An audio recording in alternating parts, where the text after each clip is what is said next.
Hey guys! I'm Jen. And I'm Will. And hopefully you still recognize us because, as you know, we haven't been on YouTube in a minute. I know. We've been gone for almost the whole second half of 2022. So in this video, we're going to explain what the heck happened, where we've been, what's been going on, why we kind of ghosted you guys, and what's coming up, because we are back on YouTube and we have some exciting things coming up. So we're going to be getting into all that in this video. Well, jumping right into it, the last video that you guys saw was us taking our dream vacation trip, flying to Athens, Greece. Greece as a whole and Europe as a whole was a phenomenal trip, right? Obviously there were some challenges, which we'll get into later, but especially Greece was just one of the most beautiful places I've ever been. The water was amazing. The islands were beautiful. It was something unbelievable, honestly. And we actually have 2 videos on Greece coming out. So those will be our next 2 vlogs. And they were our 2 favorite islands in Greece. Yeah. And we had a blast. Greece was awesome. And then, so we documented our time on 2 of the Greek islands, but the rest of our experience in Greece was a little bit challenging, and it's kind of the reason why we didn't vlog there and why the vlog just kind of stopped randomly in the middle of the year. What happened is, I have Lyme disease. I've had it for probably 5 years or so now. And I got it when I was in college, and for the most part it stays pretty dormant, but every few years I'll have a flare up of it, and I get a really, really bad swollen knee usually that I have to go to a rheumatologist and have drained. So basically this decided to flare up as we were getting to Greece. So worst timing, obviously. You're trying to enjoy your trip, you're trying to walk around, and then also just the scare of getting medical care in a foreign country. It's just there's a lot of unknown with that and everything. I actually had this issue throughout the whole time in Greece, but for a while there it was tolerable, I could deal with it. And then when we went to our 3rd island of Crete, which it's the biggest island in Greece, tons of stuff to see. Tons of stuff. Will and I didn't get to really do a lot there. I especially didn't get to hardly do anything because the knee had gotten super swollen. I actually had to go to a joint specialist in Crete to have them drain it. Once that was done, usually that fixes the problem. I mean, usually that gets out all of the swelling. I think only one time you've had to have it drained twice, right? So usually, even if you had to get it drained again, it was kind of no big deal, So he drained it once, and then I kind of spent most of our time in Crete just trying to rest and relax at our Airbnb, not strain it. The swelling didn't go down super quick I couldn't spend a lot of time in the sun either because the heat causes more inflammation. So it's just I couldn't really do much in Crete. Will did a little bit more than me, but it kind of ruined our time in Crete. We definitely would need to go back there to see some more stuff. But then from there, it just progressively got worse and worse and worse. So where that led us is to Santorini. Santorini was our last Greek island that we went to. Obviously, probably the most well-known Greek island for a reason. It's very beautiful. Gorgeous. Absolutely gorgeous beautiful. Views, cliffs. I mean, we ended up getting to stay in a house on the cliff, in I forget what town. It might have been Ia. It was, I believe, one night because of everything that happened, and it was beautiful. And I'm I wish we could have actually enjoyed this and experienced it, but. In Santorini, we stayed there for a week. Again, I was just kind of constantly dealing with this knee and doing my best to try to go out and do things and enjoy myself, but also not push myself too hard that it was gonna make me bedridden for 3 days at a time. And so it was the whole. Because sometimes the swelling would go down a little bit, but then if you took a day out, it was it flared up even worse after. So it was this constant battle. Game of back and forth. Yeah. It was actually the day that we were supposed to be flying out of Santorini. We'd already checked out of the Airbnb, and we were just grabbing lunch before heading to the airport. And we were supposed to be flying out of Santorini to Paris to meet Matt, which we'll tell you guys about all of that. But it was the day we were supposed to be flying out. We checked out of our Airbnb, and we're with Will's sister Kati, and we're kind of just killing time before we have to head to the airport. And my knee is just getting to a whole new level minute of by minute, just in the time we just got a quick grab and go lunch. By the time she sat down, I went and ordered, got the food, and I noticed it had gotten bigger. We ate, and just in the 10, 15, 20 minutes, it had gotten bigger again. And we started thinking with a flight, you're getting on a flight with the pressure, and I don't know, we're not doctors. Is it going to affect it? Well, the doctor in Crete even told me hey, if this swelling gets back to, you know, what it was, which it had in bigger, Santorini, if the swelling goes up again like this and you're about to fly, it's really dangerous. Like, you need to get it drained before you go because it is a blood clot issue. So it's just like nothing that you want to play with. Right. So I finally reached a point where, and also like I think mentally at that point, I was just so run down from this whole dream trip we had, like our first time in Europe. And I mean, from the day we got to Athens, our first day in Greece, till the very end was dealing with this knee issue and just trying to make the best of it. And I think I had just reached a breaking point with it, and I didn't feel comfortable flying. So I ended up finding a clinic right like where we were in the little town in Santorini. I forget what town that was, but where we were like killing time before our flight. I was like, look, there's a clinic. It's like less than a 5-minute walk away. I need to go there. Like, hopefully they can drain it quickly. We can get on this flight. But if not, we're just gonna have to go with it. We literally went in thinking like, oh, we'll just get it drained again. Hopefully there's not a long wait. And, you know, maybe if they need to give you some medication to fly, no big deal. And, you know, because our flight left really late that day, and we were kind of killing time anyways. So, you know, it was just kind of one of those, like, it'll be no big deal, but this is a safe route to make sure there's no issues on the flight. Yeah. And see, I've had my knee drained, like, you know, before this time at the clinic, I probably had it drained like 4 or 5 times in my life. I've had it drained in the U.S., and it's a pretty quick procedure, honestly. Yeah. And when I had it drained by the joint specialist in Crete, I was in and out of there in probably 30 minutes max. Yeah. So I'm thinking, let's just go to this clinic. We have enough time. As long as they can get me in quick, we can get it done and feel comfortable for this flight and get to Paris, our next stop, and hopefully just have some relief from it. Yeah. But things like took a turn then. They did. And I knew it was like when we went in there and started talking to the doctor, and he started talking to me about rescheduling our flight. I'm like, wait, what? This isn't going to be the simple little knee drain I was expecting. Right. And so essentially what had happened at that point is I had this ongoing... So basically, with Lyme disease, when you get swelling on the joints, it's inflammation of what's called the synovial fluid around your joints. So everybody has this fluid. It's like kind of like a cushion between your joints. But with autoimmune related diseases, you can have where like your body is basically attacking that fluid and causing inflammation and swelling. And so usually what they're doing is when they drain the knee, they're draining like all that excess fluid off. Well, what had happened is I just for so long had such persistent swelling. Right. Even with getting a drain in Crete, such persistent swelling over the course of like almost a month in Greece. Right. That fluid has started to become infected. And so, and from what they said, the doctor in Crete really didn't quite get all the fluid out that he needed to. And so even though it kind of gave me some short-term relief, that excess fluid was still there and starting to get infected and causing like a more serious like long-term problem. And the big thing they told me was that the fluid was actually thickening. And so that's kind of where the big issue came in. They couldn't drain it with a regular needle anymore. Right. It was too hard to like, and it's already a big syringe that they have to use. It's not like a needle you get a shot with. Like I think he said they pulled out like 25 milliliters in Crete of fluid, which is a lot. Yeah. I think it's like 5 of those. There's like 5 milliliter tubes. And he showed me he actually poured it into a little container, and it was a lot of fluid. Yeah, it was like, and it had like spread at that point in Crete. It had actually spread like up my thigh and everything. Yeah. And I was getting worried then, even just not even like we weren't even flying, but I was getting worried about a blood clot then.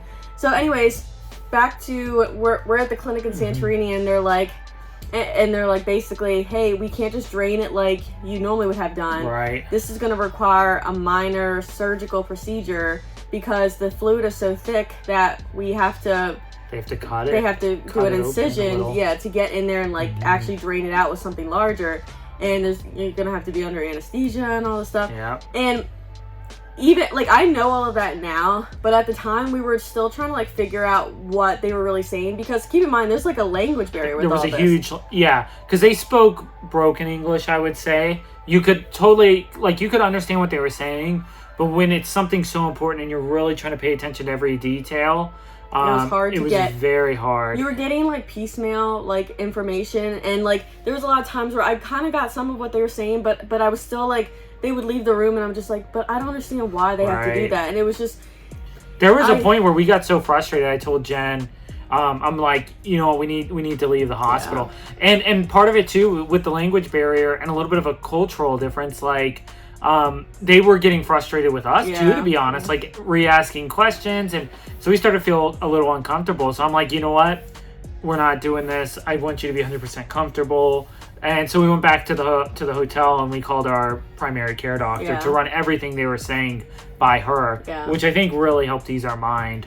Yeah, and I explained the whole situation to her, and she was like, well, you know, with given the whole situation, it makes sense what they're trying to do. I can understand that. Yeah. And just getting that little bit of approval from someone who, you know, is totally understanding what you're saying, and you're totally understanding what they're saying. That was the problem. Like, honestly, the medical care, from what I looked up, was great in Greece. It's better than in the States, is what I read online. It wasn't as much a trust issue as much of like understanding every detail, make sure we're on the same page, and we understand everything. So it you know, it was a challenge. Yeah, and then so after a lot of stress and crying, honestly, and not knowing what to do in frustration, I finally did decide to have the procedure done. So we went back late that night, and they did the procedure. And so this is like a clinic, and when you go in, it feels more like an urgent care, but it's like a hospital that could actually do surgeries because their healthcare system's a little bit different. You have kind of like your free paid hospital healthcare that's like kind of subpar, or you have your paid hospitals or clinics, whatever they want to call them. And they're private, like somebody owns it, so you're paying. Well, like medical care in Europe is free, so you go to those and you're paying out of pocket. Right. So it's totally different. Yeah, and so they actually did the surgery like in this clinic. So I went back that night. The doctor did the surgery. I had to go under general anesthesia, so I went to sleep. Which that was kind of what another thing that was like a little nerve-wracking. Right. Not that I like was afraid of going under anesthesia, but you're just trying to understand like why you really need to, you know. Right. But once I totally understood that, I was okay with it.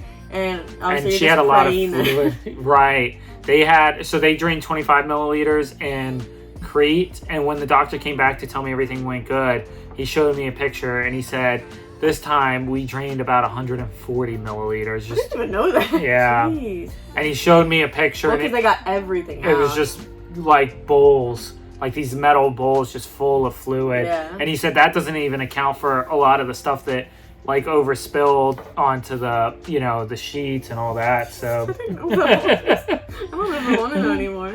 But so yeah, but we got the surgery over with. I spent the night there that night. It was a bit of an eventful night. I don't want to get into all that, but anyways, I'll just say we didn't get a lot of sleep that night. And so it's just not like the healthcare system is just different. Very in Europe. different. So anyways, but next day I was starting to get on the road to recovery. I think like the next day in the afternoon is when we finally got to leave the clinic. And so we ended up like, from when we checked out the Airbnb, we ended up staying like a couple extra nights in Santorini dealing with all this. But then we were trying to originally we were going to be getting to Paris a couple days before Matt and his family got there, and we were going to have some more time to do stuff in Paris. Well, it ended up where it was like the day that Matt was flying in, and we were struggling to get a flight last minute. There was a lot of drama with that as well. Another big issue. Yeah. But we, by the skin of our teeth, thanks to Kati. Thanks to Publicly Will's sister. Thank you, Kati. Thanks to Will's sister helping us at the airport. We were able to get on a flight really early that morning. I think we woke up at like 3 a.m. or something. 3 at the latest, And the flight left at like 6 a.m. 6 a.m. But part Paris. Of the whole ordeal was we had to be like first there, you know, in order for any chance of getting on this flight. Right. So we had to do it. Yeah. So we were very exhausted at this point, but we were debating like, do we just take a couple days or like, you know, get a flight to Germany that's not so stressful and early in the morning, and just because from Paris we were supposed to be going to Germany, I'm like, do we just skip Paris and go to Germany? But I was like, how are we in Europe? We're supposed to go to Paris. Like, I don't want to miss Paris. And Paris was the one country like I've always dreamed about going. That's like, if I had to pick one country in Europe, it would have been Paris. And Paris is a city. Paris is a city, but France. But seriously, like specifically Paris, I've always wanted to go to. Yeah. So we were like, you know what? Let's just make it work. We're like, it's already been a time. Let's just suck it up. We're already tired. Let's just suck it up and try to go to Paris. So, by the skin of our teeth, we got to Paris, like, you know, like probably what 9 a.m. 9. Yeah, I think it was like a 10 3-hour flight on the worst airline I've ever been on. Yeah. By the way, we were hurting for What was days the after. airline? Transavia. Don't fly if you go to Europe. Do Do not not fly fly Transavia. Like honestly, just out of spite, like if you care about us guys, do not support. Because I hate. And it is it is the most uncomfortable airplane seat I've ever sat in. Back pain. And we had the front row. So, Right, like we had the best seats on the plane. Yeah, don't mess with Transavia. Yeah. But anyway, so we get to Paris.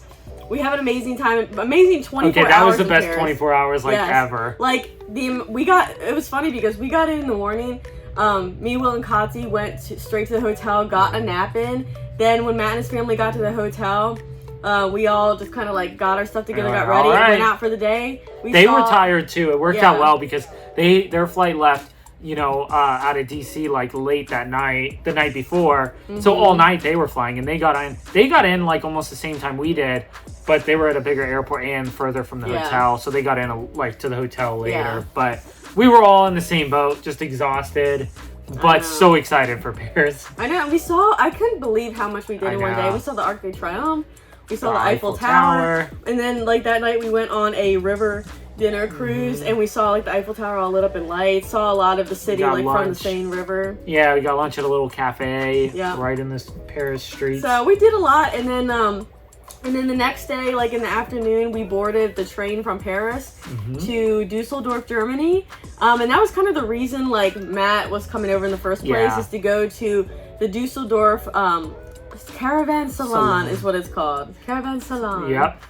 Which is essentially like their RV show over in Europe, and I think it's like isn't it the biggest RV show in the world? Is, yeah. Huge, guys. Like if you ever get the chance, obviously you guys are probably interested in RVs. If you ever get the chance to go to that, it's usually like end of August, early September, over in Dusseldorf, Germany. Such a cool experience because the RVs are so different. And we actually did a couple videos showing you some of what we thought were the coolest motorhomes and towables at the Dusseldorf show. So we'll have those videos coming out in the next couple months. Yeah. But yeah, like that show is just huge. Obviously, you might have seen on Matt's channel when he did like individual reviews of stuff, but just so different from what we have in the US. And yeah, we did a little bit different from him. You guys will see, but I think you guys will like those, and we'll have those up over the next couple of weeks. Yeah, just kind of collections of like our favorite stuff we saw. But I mean, you could be there for days and feel like you didn't see everything. Right. Like we're used to go to the Hershey show and the Tampa show, and that feels big. This was like another level. So highly recommend if you can ever make it there. Yeah. That it's worth it.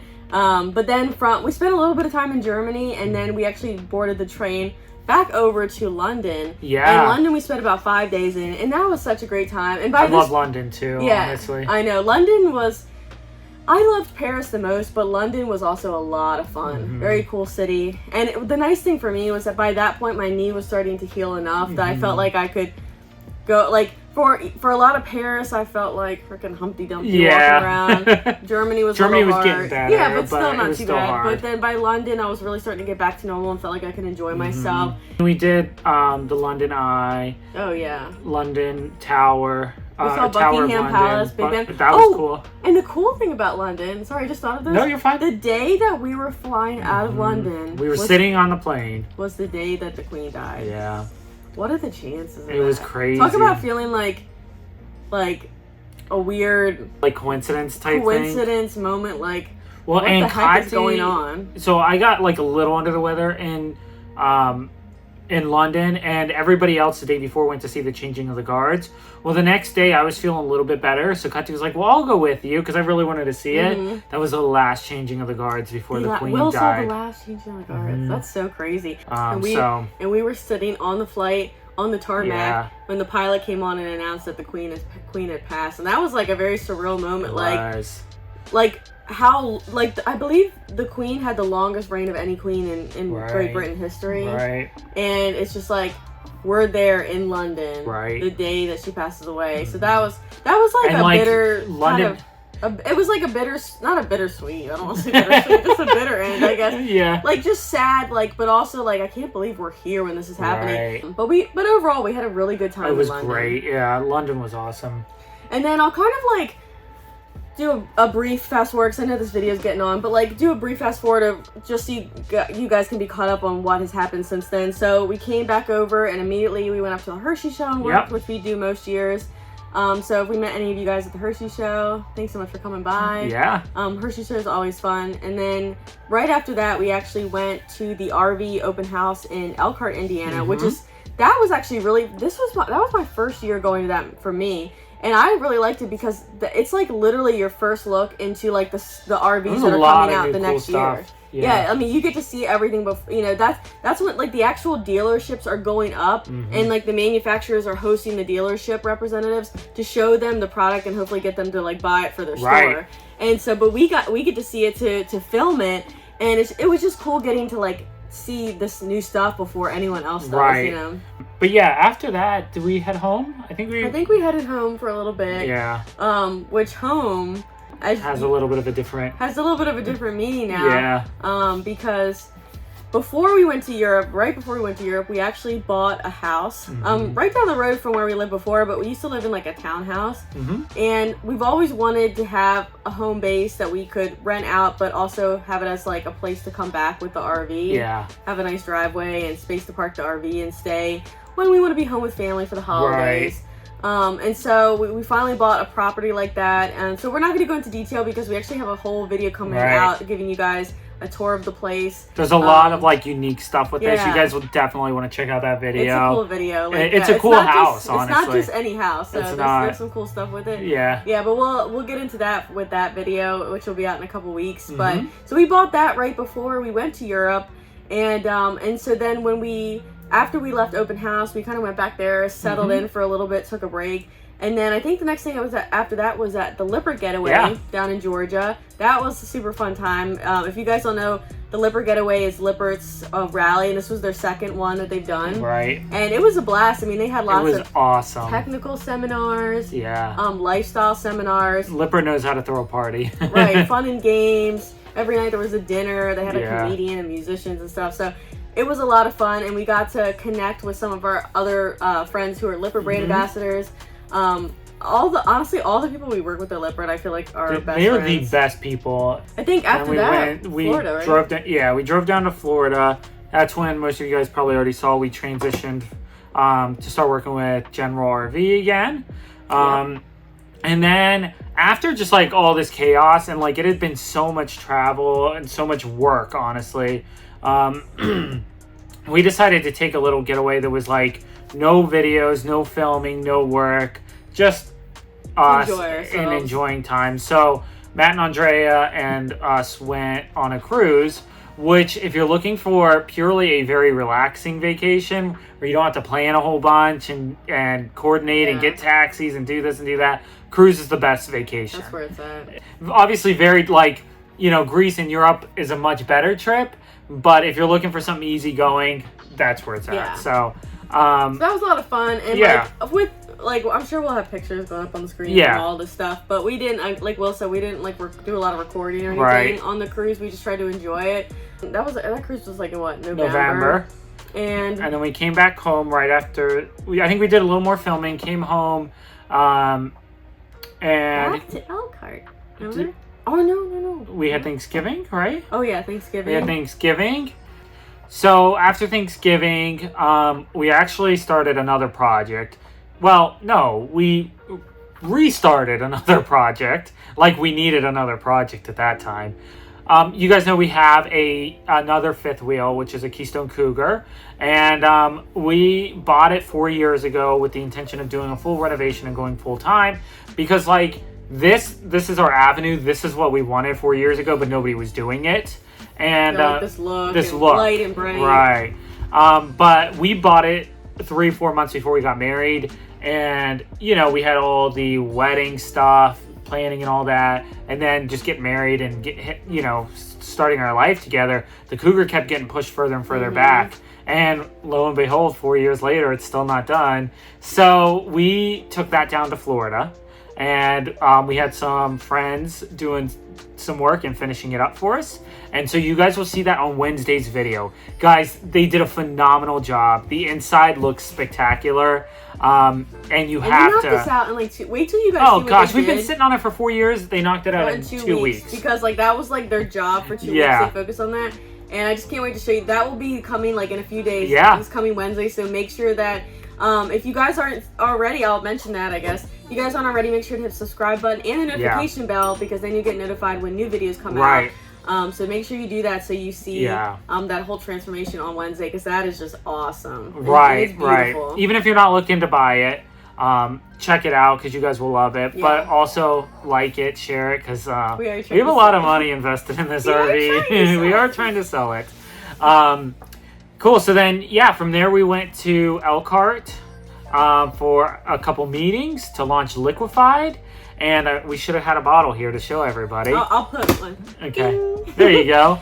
Liquefied is a new RV toilet chemical we've been working with Matt to develop. It's working great. And we had to go to Elkhart to finish that out and to have a meeting with Lippert and a couple other people. And we were really proud that that was our first product we launched as a company. It's really exciting. And it's actually live on Amazon now, so we'll make sure to put the link to that down below, so that if you guys haven't gotten it yet, you can get it yourself. We have a lot of bottles in the fifth wheel. So we don't have to buy any black tank treatment for a long time. But so that was exciting. And then after that, we were back home. We went back home. And we spent Christmas. We only had 2 weeks at home, maybe. To finish up some stuff at home, try to get it cleaned up and packed up and ready to head back down to Florida. And literally, we're recording this video and it's our first day back in Florida. It is. So, and I think this is our 3rd year of coming down to Florida right after Christmas. And I think it's becoming it's becoming a tradition, and I can see why a lot of people do it. So that's where we are now, and we are so excited to be back on YouTube, guys. Hopefully you can kind of understand why we need to take a break. And I think it did us a lot of good just to take a breather, give me some time to rest and recover. We focused on life a little bit, which we needed. It was important. And now I feel like we're at a place where we're refocused on the channel. We have a good plan in place, and we have so many good video and content ideas that we're bringing to you guys. This whole drive, it's 13 hours, and pretty much the whole drive was just talking about the YouTube stuff and strategizing and getting it up and running. Which brings up our next exciting announcement, which is that we are launching our very own email newsletter, and these are going to be actually coming from Will most of the time. So it's going to be kind of a behind the scenes look into what we're doing real time, because obviously we get pretty ahead on our vlogs, and so you guys are usually seeing stuff weeks, even possibly months after we've done them. So this email newsletter will be a real time look into what we've been up to this past week, and some other exciting content that we're not sharing on YouTube. So definitely make sure you guys subscribe to that newsletter. We'll have the link down below. And what we're doing just for the launch of this newsletter, we're trying to think how do we make it more exciting and get people to sign up for this. We came up with a little bit of a crazy idea. But I think it's pretty sweet, and hopefully it gets you guys excited to go over and sign up for the newsletter. So what we're doing is we are giving away a weekend for whoever the winner is to come out and meet us and hang out in Las Vegas. Right. We're going to pay for your flight and hotel, and we're just going to have an awesome time, guys. We're so excited. And, it's Vegas, Right, there's so much to do in Vegas. So much to do. I've never been to Vegas. Will has some family in Vegas, and he's been, but I'm excited. We're already planning to be out in Vegas the end of March, so this will probably be that March 31st weekend. We'll have all the details on the sign up page. If you click the link down below, we'll have all the details about it and everything.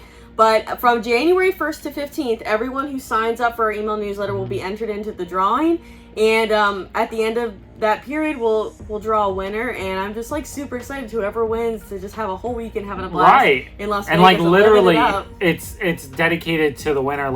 We have our travel plans booked, and we're okay, let's bump it back another 2 days for this. So we can do this. So we can do this, Just a little bit of a crazy giveaway, but I think it'll be really fun, and maybe we'll end up doing more things like this where we'll give away a weekend to hang out together.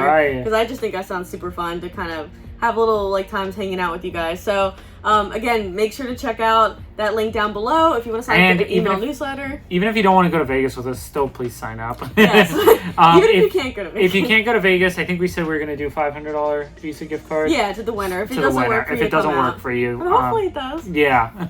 So that's a very exciting announcement. We're excited to get that up and running. And I'm trying to think if there's anything else that we need to mention in this video. Just that we have so much good content coming out, guys. So again, make sure to subscribe and hit the notification bell. we're going to be back on the schedule of doing a vlog on Sundays and more of like helpful videos on Wednesdays. Right. Obviously, we have the Tampa show coming up. We have the second Master V Reviews rally. Right. And like literally the next couple weeks, we have some big updates and news and exciting changes happening. So you definitely don't want to miss those videos. We're so happy to be back to YouTube. Thank you guys. Thank you all. Thank you for your patience and for understanding. We're sorry we ghosted you. Yeah, we did ghost you. And it was not intentional. No. It was just life got a little bit chaotic and we just had to focus on our health and each other for a little bit. So we appreciate that you guys kind of stuck around waiting for us. Yeah. We saw, a lot of the kind wishes coming in. Yeah. It was kind of a period too where of like, okay, maybe we'll get back on it this month. Right. So it wasn't like an intentional, like, let's jump off for 6 months. I never thought it would be January 1st. It was going to be like September 1st, then September 15th, and then October 1st. And, but it just kind of snowballed. It just snowballed. That's just life sometimes, but we're so happy to be back and making great content for you guys, and we just appreciate all your support. We do. And sorry if this was kind of a long video. There was 6 months of life that we had to update you guys on. Summarize in like 30, 40 minutes. So hopefully it didn't end up being too long after I cut it down. But thank you guys so much. We will see you in the next video and have a great New Year's. See ya! Bye!